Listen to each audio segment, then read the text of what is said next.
We'll give it some time to connect. Good morning, everybody, or afternoon, technically, because it is 11:47 now, so that's technically the afternoon. I don't know. I don't feel like the afternoon is until actually noon, but that's just me. And I have my cat here, Daisy. If you guys want to see her, she'll reach into the screen from time to time. But there she is. She likes to sit next to me at, when I'm working in my office. She likes to be near me. She used to sit right in front of my computer screen, so I had to get a basket for her next to me just so that she could be near me. Hopefully you guys can hear me okay, and that the audio is coming through good so that we can chat and talk about our topics for today for Ask the RC. So Bill is obviously in training and I'm working from home this week. So fun stuff. So it's not going to be the fun back and forth between Bill and I like it normally is. It's just going to be me here today, coming to you live from my office closet. So yeah, we can get into it and I will answer any questions about ACEs, toxic stress, and peer recovery support. For me personally, a big part of my peer recovery supporter role is to help individuals who struggle with, you know, similar things to what I struggle with, like, you know, toxic stress, adverse childhood experiences, trauma, things like that. And I always want to make sure that I am as informed as possible about these topics, because I think these topics are extremely important to be knowledgeable about, because everyone experiences toxic stress in their life. Everyone, you know, has experienced at least one adverse childhood experience. And, you know, peer recovery support is super important in the healing process for ACEs and toxic stress. So I think it's really important that we kind of pay attention to all of these different things, and me personally too, because I want to bring my knowledge and my personal story to you guys to be able to help you through peer support and recovery and things like that. So earlier on morning meeting, somebody asked, what is an ACE? An ACE is a adverse childhood experience, and I just picked up this book specifically. I've been learning about ACEs for a while. I discovered what ACEs were, well, I've been in therapy since like 2009, and I didn't discover what an adverse childhood experience was or the ACE test was until about 2018, when I actually started seeing a trauma-informed therapist. So that was a huge revelation for me, was going to therapy and actually having a therapist that was trauma-informed, and she actually sat me down and gave me the ACE test. And so that's the Adverse Childhood Experience test. And so in doing that, it really opened my eyes to how much, you know, things that happened to us as a child affect us into adulthood. And it was really surprising to me how much these things affect us personally and even mentally and physically. There is a bunch of stats on adverse childhood experiences. We won't go in today about the physical manifestations of adverse childhood experiences, because I don't like looking at those because they just kind of scare me. So we'll just go into kind of what ACEs are, what toxic stress is, how it impacts your body, and how you kind of hold on to it, and how I like to help people as a peer recovery supporter with those things. So essentially what an adverse childhood experience is, and I have this book here with me that I'm going to be reading out of as well, so we have a better understanding of what it is. So each of us usually experience 3 different types of stress, right? So we have good stress, tolerable stress, and toxic stress. Obviously good stress is challenges that don't overwhelm us. You know, we are under control and we tend to make good decisions. So like we're preparing for an exam. That's good stress, because it's an exam you're about to take, you know, you're stressed out about it, but it's still, you know, it's still tolerable, right? Like, it's good stress. And then you have tolerable stress, which might involve intense fight or flight physical changes with greater elevations of stress hormones, but the body eventually turns to normal. Especially if you have trusted adults or a support system around you to help buffer the stress. So you might think of the death of a loved one from natural causes or a community coming together after a hurricane as tolerable stress, because it's you know, a one-time thing that you normally have a support system, that you have people around you and adults around you that can help. And then toxic stress is so overwhelming and so severe or so chronic that a person is shook up and stressed for a really long time. So this kind of stress adversely affects the brain and the biology in ways that impact adult health, work performance, relationships, judgments, impulse control, spirituality, and self-esteem, especially if the absence of a safe adult to buffer the stress. The effects of toxic stress can be passed down intergenerationally if unchecked.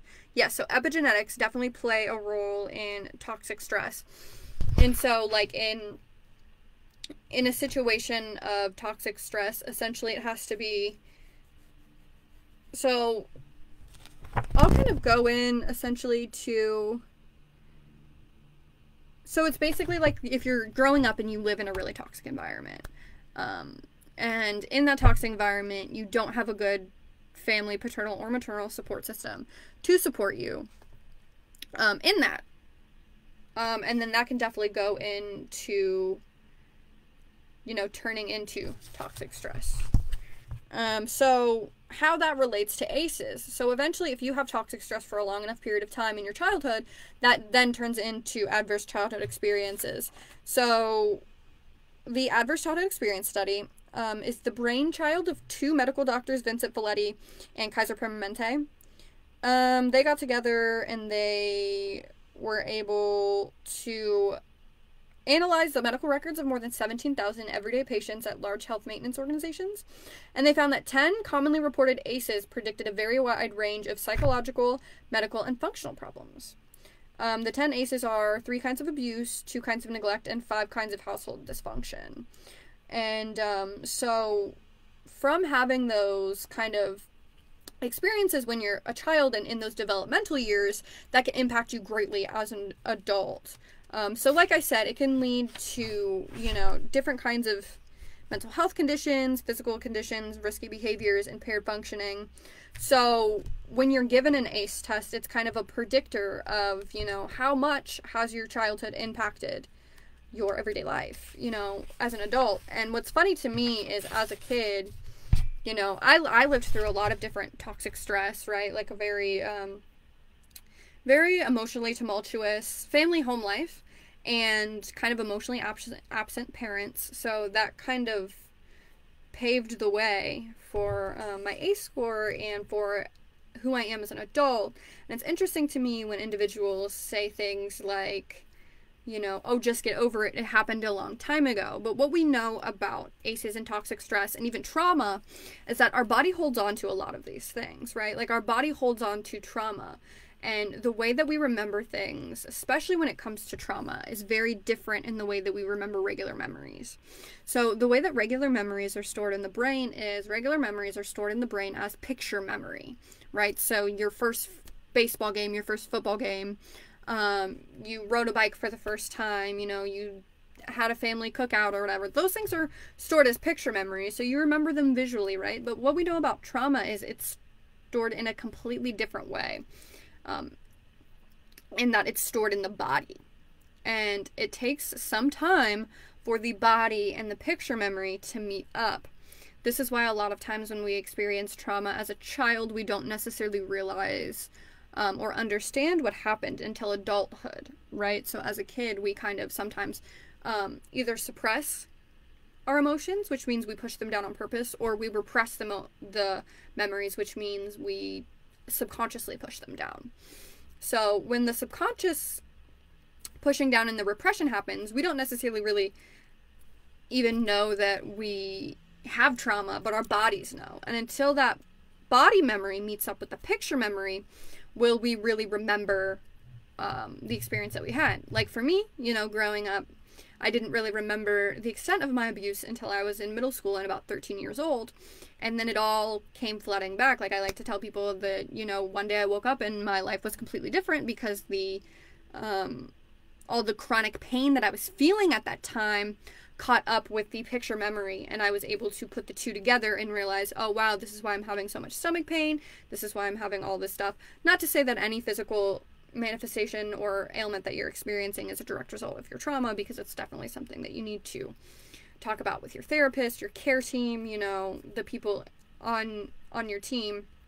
But for me, that's kind of why I was experiencing the chronic pain at the time as a middle schooler, was because I had all of this unresolved internal trauma that I didn't realize I had until the picture memory came up. So that's why it's really, really important that we, you know, take care of ourselves and we take care of our mental health at all times, you know, especially with adverse childhood experiences, because these kinds of things, especially chronic stress, over a long period of time, can biologically change us, right? Can physiologically change us as well.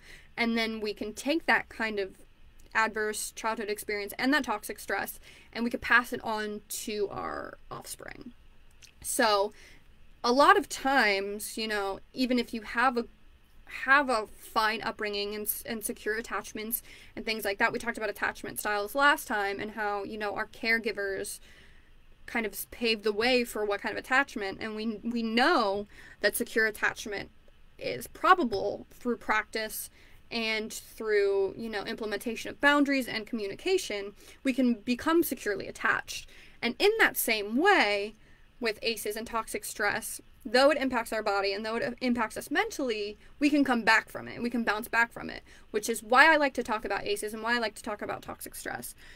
Because of my ACE score is actually 8, and I was diagnosed with complex post-traumatic stress disorder, which, let me pull this up really, really quickly, because I have something saved on my desktop that is important to look at, because a lot of people don't know that complex post-traumatic stress disorder is a thing. And it does manifest differently than post-traumatic stress disorder, because post-traumatic stress disorder normally happens, it's kind of the difference between tolerable stress and toxic stress, right? Because tolerable stress is a stress from one event that happens, and then, you know, you normally have like a care team with you and you can kind of come back from it. Whereas toxic stress happens over a long period of time. You might not have that foundation of safety and things like that. Let me figure out where I put this. I don't have much in here, so I should be able to find it pretty easily. I wish I could screen share. That would be really, really nice. I thought I had put it on my desktop, but maybe I did not.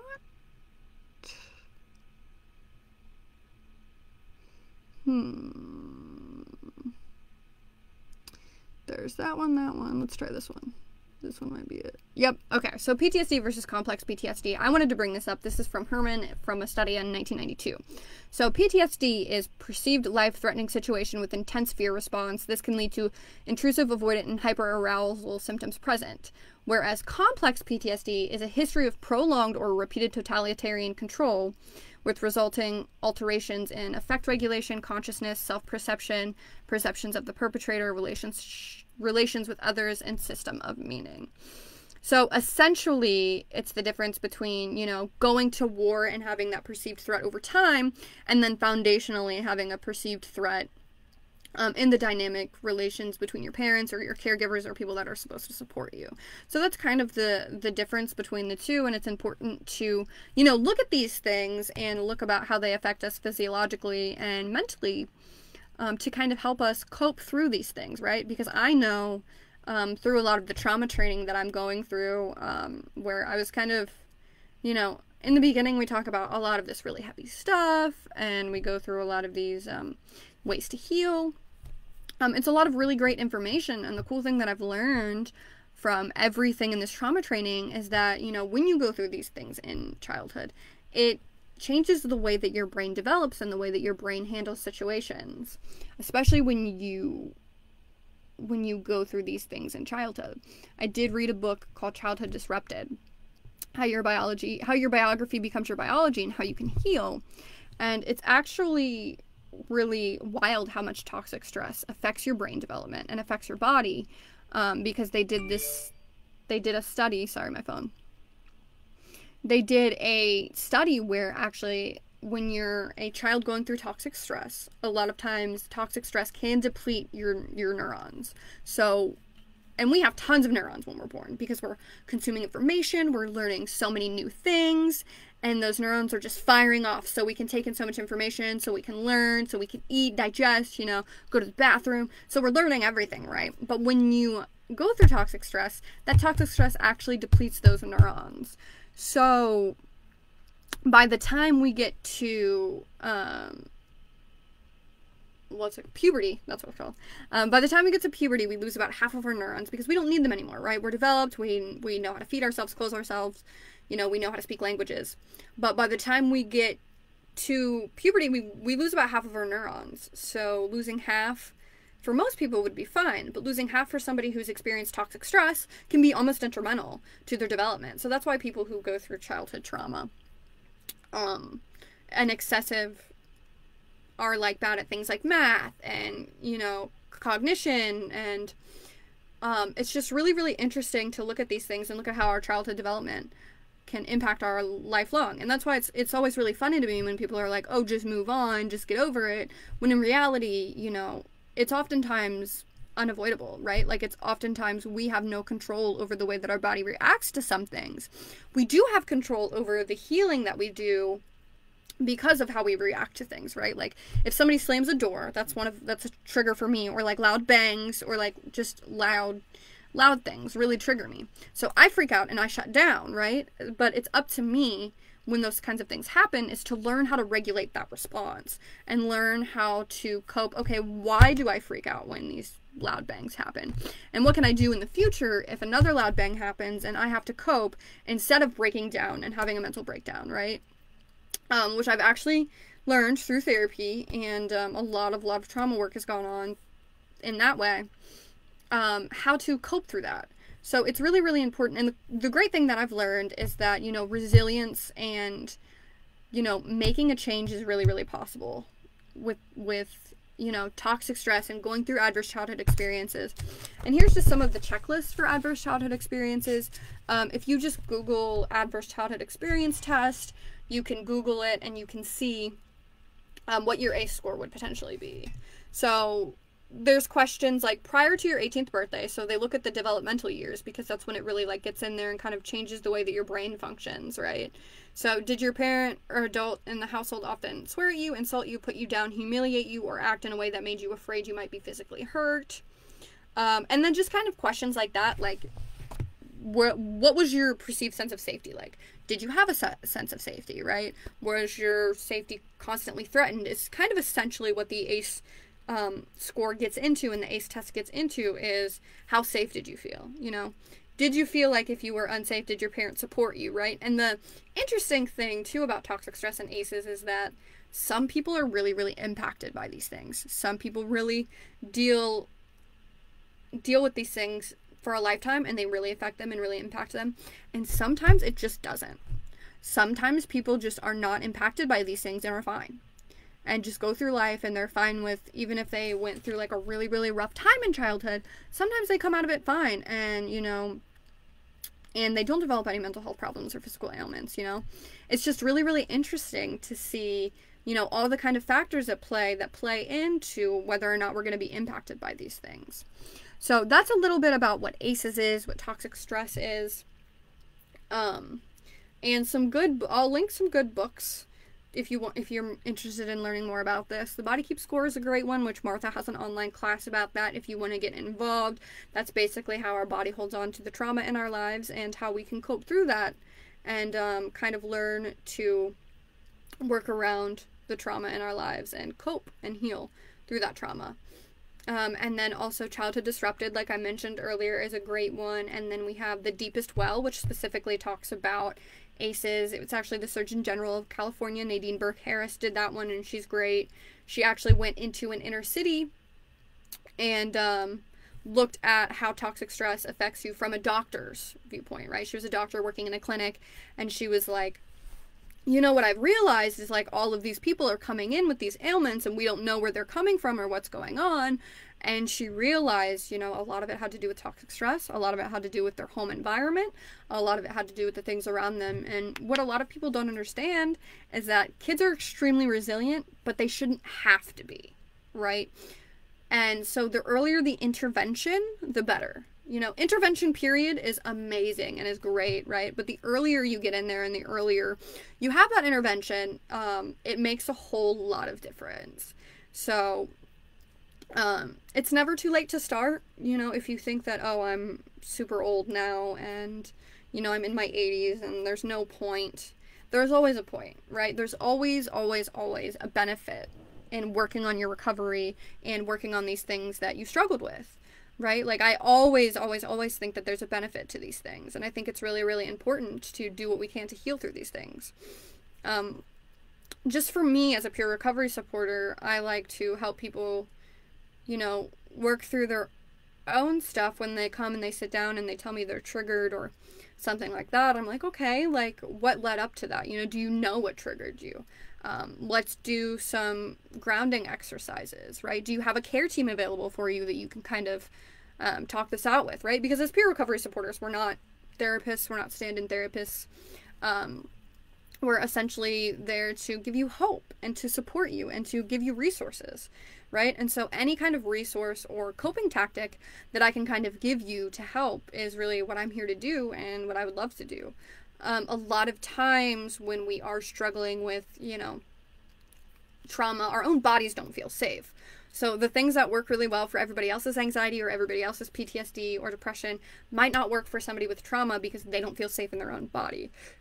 So oftentimes things like breathing exercises or meditation, like things like that may not help you when you experience trauma because your own body doesn't feel safe and your mind automatically goes into that bad place when you try to meditate. Or when you breathe, you're paying too much attention to your breath, you know, and it just doesn't feel right for you because your body doesn't feel safe to you yet.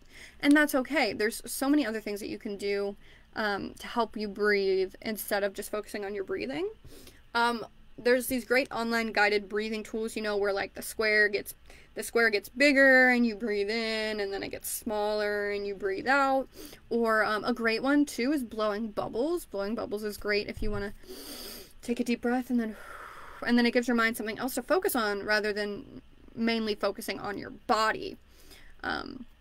And for me, meditation has always taken me to a dark place. I've not really ever been able to do it, but I have noticed that guided meditations that ground you in the present, you know, and like progressive muscle relaxation things, those are more helpful for me because I'm focusing on specific points, or I'm focusing on the ground, or you know, I don't have to go to a happy place, because when I focus on something elsewhere, that's when my mind goes elsewhere. So yeah, let me look in this book and see if there's anything else.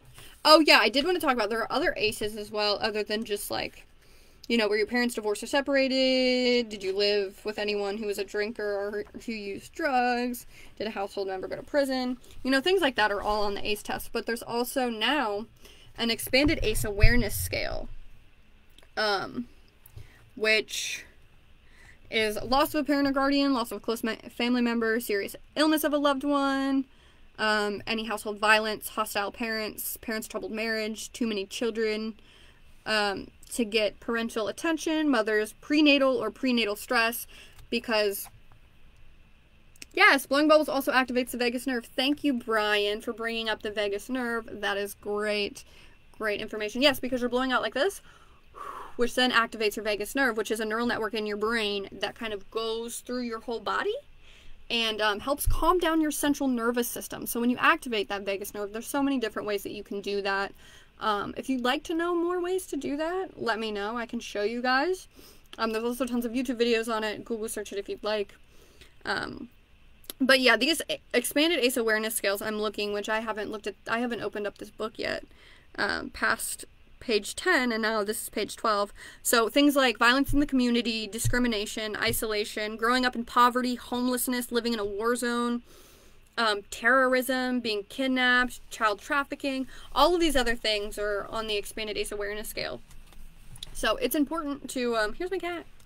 So it's important to put into perspective that a lot of these things that we go through, you know, can really, really impact us across the lifetime. And so it's really important that we advocate for ourselves and we do our best to, you know, calm down our central nervous system in the moment, to activate our vagus nerve, you know. Oh yeah, another cool thing that I did learn is that prenatally, if your mother experiences toxic stress, you will also feel that, right? And then memories actually start developing in the womb. So I thought that that was really, really interesting.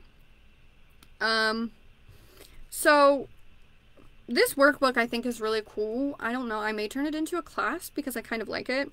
Because I like these questions. They're really heavy though, so I would ensure that the people who were doing this workbook had a care team involved, like a trauma-informed therapist, like a case manager, or you're, really ready to dive into these things because they're really serious things, right? So you're like, adverse childhood experience number 1. What message did this give you about yourself? How might it have influenced the way you experience yourself, other people, the world? So it's just an interesting way to, look at how these adverse childhood experiences impacted you, your life, and how they helped shape your world as an adult. And I think that it's really interesting that for a really long time I lived in this whole bubble of, put on your bootstraps, go to work, don't worry about what happened in the past, just move on, right? And, I lived my life trying to advocate to my parents and to the people around me, like mental health exists. Mental health is important. Mental health impacts you physically, mentally, and just overall. And I was just like screaming into the void and nobody was really hearing what I was saying. But now it's really cool because I knew all of these things in my heart, right? I knew them because of my experience. But now I know them because there's science to support them. And there's so many other, windows of opportunity to learn about other people experiencing these same things. And I think it's so interesting. And it's really validating to me that there's actually science behind the fact that what we go through as children affect us as adults. You may be really, really impacted by something really small. Like somebody not texting you back for an hour and you're like, why is this really upsetting me so much? Like, why is this getting to me so much? And it could be just a matter of, it's triggering that fear of abandonment in you. And that's using my personal experience, because sometimes I get upset about when people don't text me back for an hour at a time. Or when they're like, I don't know, when they like change the way that they text me normally, and I'll freak out and I'll be like, well, what did I do wrong? And so things like that are interesting to me because I always operated from a place of, why do I feel this way? Like I'm just, like it irritates me. Like I'm like, am I just losing my mind? Like what's going on? And what therapy and all of this trauma work has taught me is that, a lot of these reactions that I have come from a place of trauma and come from a place of, I felt abandoned. I felt like my opinions didn't matter. I felt really invalidated most of my life, right? Like I had to advocate for myself. My mom was really great about helping me get into therapy and supporting me in that way, which is nice when it eventually came to be. But as a kid, a lot of our parents were very young at the time, right? Like my parents were in their they were like 22, 23, and I couldn't imagine having a kid at that age. Like I think about myself just 3 years ago at 23 years old, and I'm like, no, there's no way I was emotionally ready to have a kid. There's no way I would emotionally be prepared for that. And it's just interesting to kind of like think about,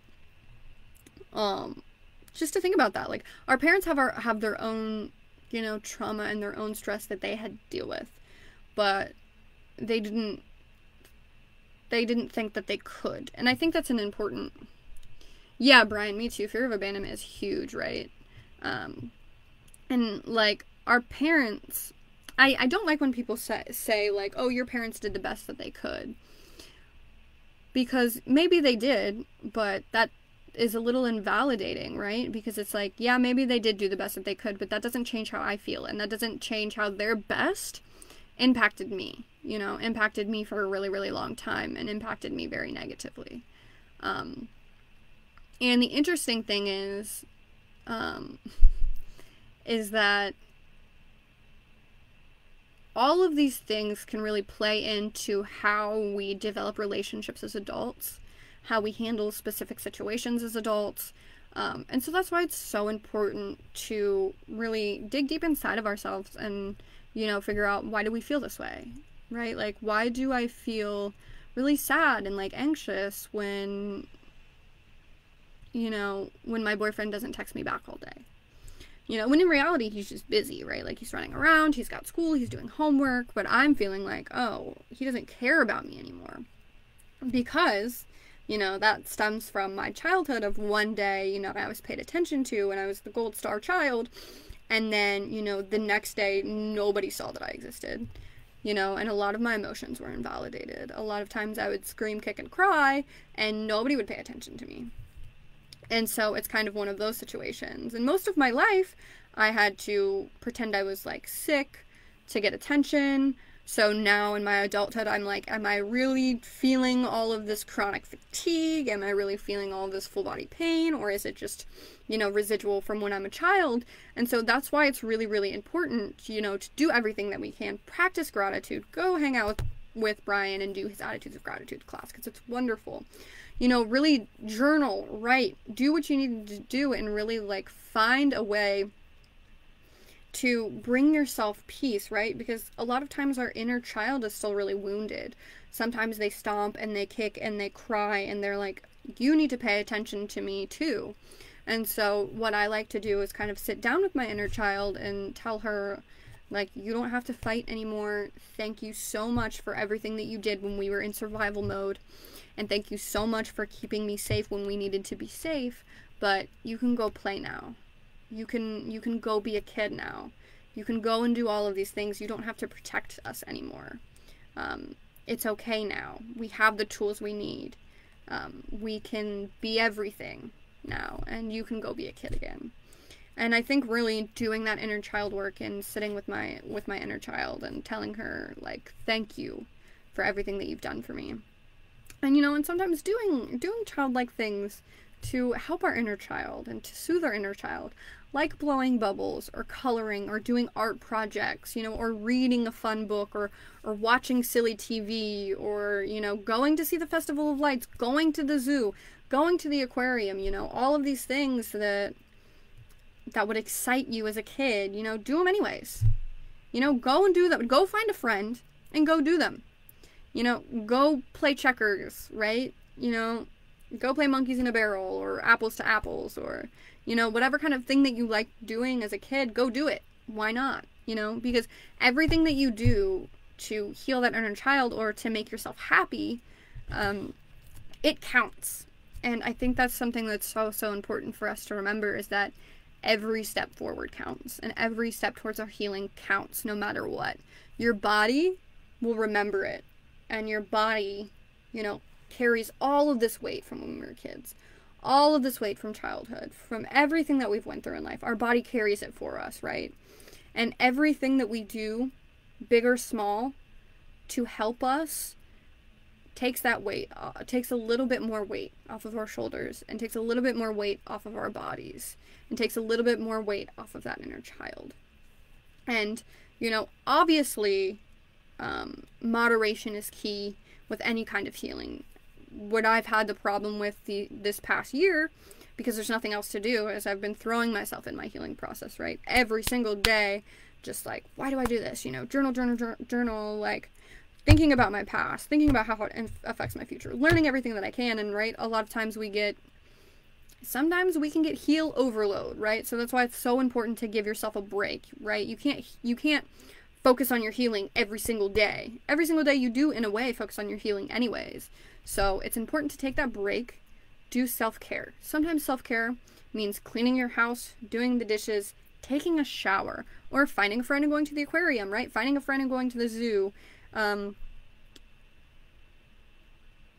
Yes, that's a great point, Brian. If you do have a slip-up, it doesn't mean that you're back at square one. You've still made progress, right? Yeah, exactly. Like, any progress that you make is taking a lot of weight off of your body, right? Like, you take all these steps forward, and then you have this one reaction to this thing, and then you feel like you've stepped backwards. But you haven't. All of that weight that you've taken off of your body and off of your shoulders is still weight you've taken off, And this situation right here would have been a whole lot heavier had you not done all that work previously, right? It just made way for you to take more weight off of your shoulders. So I like to look at it in that way. instead of like a progression, because our progress is, you know, it's not linear. It's up and down, you know, sometimes it's a roller coaster. So I like to look at it as like a weight, you know, like everything that I do for progress takes that weight a little bit more off my body, you know, and some things put the weight back on, you know, but I do the work to try to chip away at that weight as well. And so that's just something that I like to look at, and a little analogy that I like to make to help me. But yeah, so I've been talking for 35 whole minutes straight. So, Brian, I'm sure you're the only person here with me right now, but do you have any questions about any of this, or any insight or anything that you'd like to add? I will say that spirituality and gratitude are the two most powerful tools in trauma healing, as well as a supportive adult in your life, right? Those are all really, really important things to help you heal from trauma. Expressing gratitude, well, what was it I said? Expressing gratitude, having a healthy adult, and spirituality. No matter what kind of spirituality that is, right? It doesn't mean that you have to believe in God. It could be, like, for me, do I believe in God? Yes, but I also, you know, I also believe in the universe, you know, and my spirit guides and things like that. So that's what helps me. That's the type of spirituality that I kind of believe in, and I like to help guide me through everything, right? Your spirituality may look completely different, right? And, you know, as long as you have one person on your team and you just express your gratitude at least once a day, those are all things that will be monumental in your healing, and that will help you so much. When you're having a skills breakdown, what's the best way to recapture your wild mind? What do you mean by that, Brian? Expand on what you're asking. Just so I can get a specific picture of what you're asking so that I can answer it properly.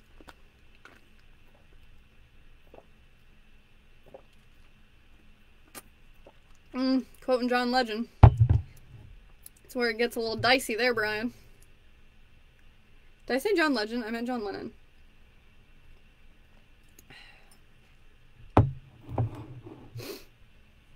I also want to show everybody my cute cat calendar that I have really quickly, just as like a fun debrief moment.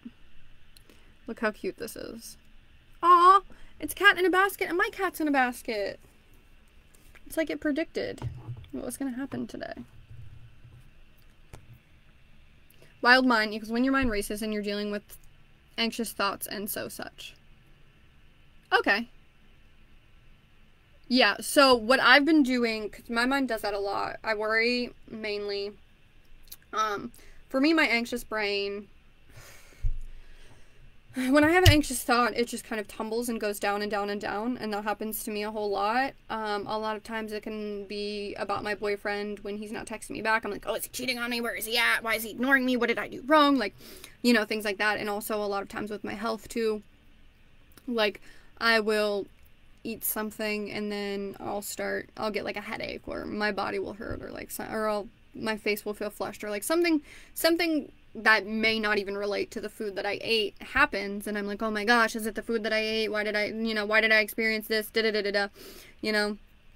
And so what I have been doing lately is just saying out loud, or if you're in public, you can not say it out loud, you can say it to yourself in your head. I've been saying, stop! And I literally just like shake my hands and I go, stop! And I just like focus on, I don't know if this is like proven or whatever, but this is what I do to help me. And I'll like shake my hands and like shake it out. And then I'll be like, you're okay. You know, sometimes I'll look myself in the mirror, but sometimes that'll cause me to kind of get a little bit depersonalized. So in those moments, I'll just be like, stop, you're okay, you're fine. And then if it's too bad and it's like a panic attacky kind of thing, I'll do tapping. You know, this is bilateral stimulation, so it'll work both parts of your brain. So this kind of helps bring you back to the moment. I had this kind of experience last night. I just was kind of out of it. I had a bad memory come up the other day, and last night I was hanging out with my boyfriend, and, you know, I just kind of started to just leave, and I was zoning out, and I was depersonalizing, and nothing around me really looked real. So I had to kind of like tap on myself and just focus on the tapping. And this kind of stuff helps a lot, but I like to do this because, you know, it works because you're crossing your arms and you're tapping on both of your shoulders or your legs. You can do it on your legs if you don't want to, you know, look weird hugging yourself. And that helps too. And sometimes when I'm like, I'll be honest with, yes, this is good too. Also, this is good too, just hugging yourself. These also help trigger the vagus nerve as well. So it looks kind of goofy. So do it when you're at home by yourself. My weighted blanket is really good too. But sometimes when you're just freaking out and you're having, a lot of times when I'm freaking out and I'm having like a moment and I'm like hyperventilating, I'm like, what the fuck is going on with me? Oh, I just cussed. And I'm like, what is going on with me? You know, that's the second time I've cussed on this internet show, but, and I'm just like, what's going on with me? Sometimes I have to take cold water as I can get, splash it over my face, just splash it, and then what I'll do is I'll go watch the best of Family Feud. You know, sometimes I'll distract myself with something funny that keeps me engaged, right? Because, you know, with Family Feud you have to think on your feet. Brian said language. He said an ice pack or any temperature change is something I've relied on when my mind goes into the deep dark. Yes, exactly. Yes, you're absolutely right. Sometimes I'll even take a cold shower, but oftentimes when I'm panicking like that, I don't like to shower.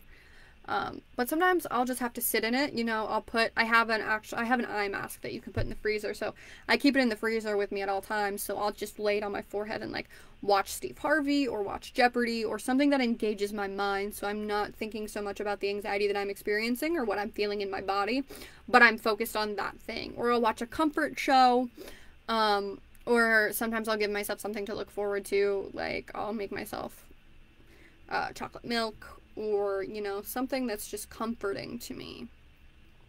And those things kind of help too. Sometimes, honestly, you just have to sit in it, and unfortunately, that's just kind of what has to happen sometimes. Sometimes you just have to sit in it, and that's okay. But it's really, really important to remind yourself that you've gotten through it every single time, and you will get through it again. You will. What I've also liked to do is I have this app on my phone called Rooted. And it's this cute little guy who walks you through a panic attack. And,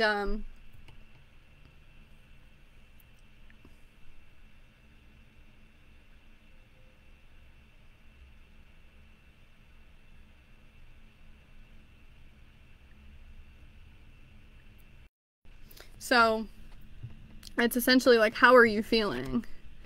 I don't know if you can see that.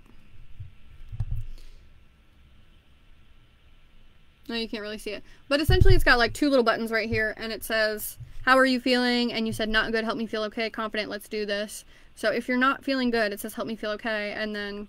No one has ever died from a panic attack. Panic attacks are terrifying, but they're not dangerous. They're just a response to the heightened sensations we feel. You don't experience panic attacks 24/7. This will end just like the rest of them. And so essentially, like, it walks you through and gives you nice little things to kind of get you through the panic attack and to kind of help you out. And then when you get through it, and it'll ask you, are you still doing bad? And then if you say, how are you feeling now? Has the panic attack ended? And then you say no, it'll keep walking you through until the panic attack is over. And it's kind of just like a nice little healing guide. And then if you say yes, the panic attack's ended, you get a little dancing guy and it says, you're a survivor! You did it! You faced the horrible sensations of a panic attack and survived yet again! And then you get 5 warrior points. So it's really cool because you get you get points for,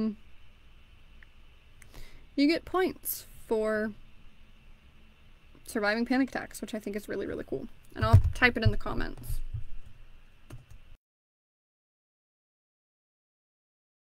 And then it also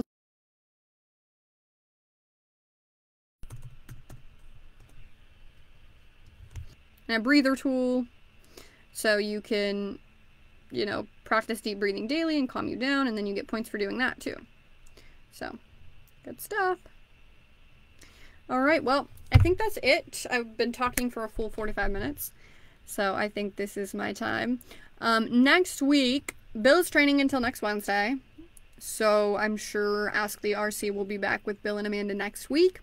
Let us know in the comments what you would like us to talk about. Last week we talked about attachment styles, which was a really fun conversation. This week we talked about a lot of adverse childhood experiences, toxic stress, trauma, things like that. Fun stuff.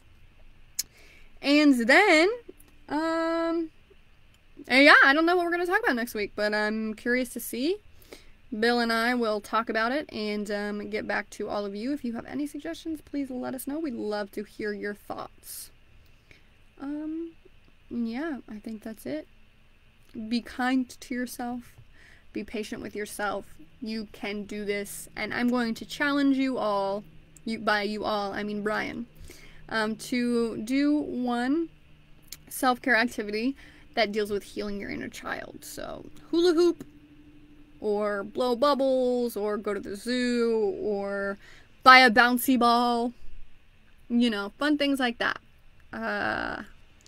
Make yourself some grilled cheese and tomato soup and watch a cute cartoon. That's my challenge for you guys, is to do some fun inner child healing. What about codependency, or is that too close to attachment? We can talk about codependency next time, why it develops. I mean, codependency is a trait of attachment, but to specifically codependency, I think that could be a cool thing we can research. How it develops, how you can, you know, help yourself from being too codependent. I think the important thing about codependency is boundaries. But yeah, we can talk a lot about that. I think that's really good. My mind is starting to, like, the wheels are starting to turn now with that. So sounds good. I'll talk to Bill, and I'm sure Bill would love to talk about codependency as well. All right, guys. Thank you so much. Have a great day. We will see you next time. And go have lunch. Have fun having lunch. And then we will see you back here at 1:30. I'm not sure what class we have at 1:30 today. It's Thursday. So Bipolar and Depression Support Group. So go hang out with them for that. And we will see you tomorrow. Bye, guys.